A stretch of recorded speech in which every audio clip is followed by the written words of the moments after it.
ఇవాల్టి ముఖ్యాంశాలు. క్షేత్రస్థాయిలో బాధితుల అవసరాలు తీరుస్తున్నాం. సీఎం చంద్రబాబు. హెలికాప్టర్లు, డ్రోన్లు తెప్పిస్తున్నామని, 179 సచివాలయాలకు ఒక్కో అధికారిని నియమించామని, ట్రాక్టర్లు, ప్రొక్లైనర్లు, బోట్లు వాడుతున్నామని వ్యాఖ్య.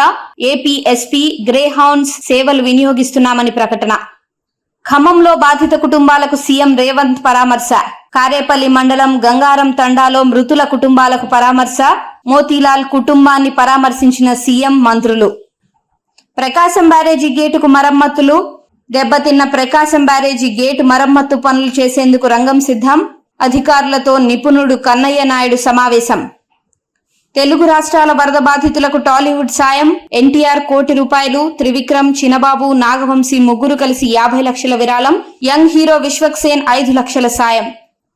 అసెంబ్లీలో అత్యాచార నిరోధక బిల్లును ప్రవేశపెట్టిన బెంగాల్ ప్రభుత్వం. ప్రత్యేక సెషన్ వేళ ప్రవేశపెట్టిన న్యాయశాఖ మంత్రి. బెంగాల్ అత్యాచార ఘటన ప్రకంపనల వేళ మమతా బెనర్జీ ప్రభుత్వం నిర్ణయం.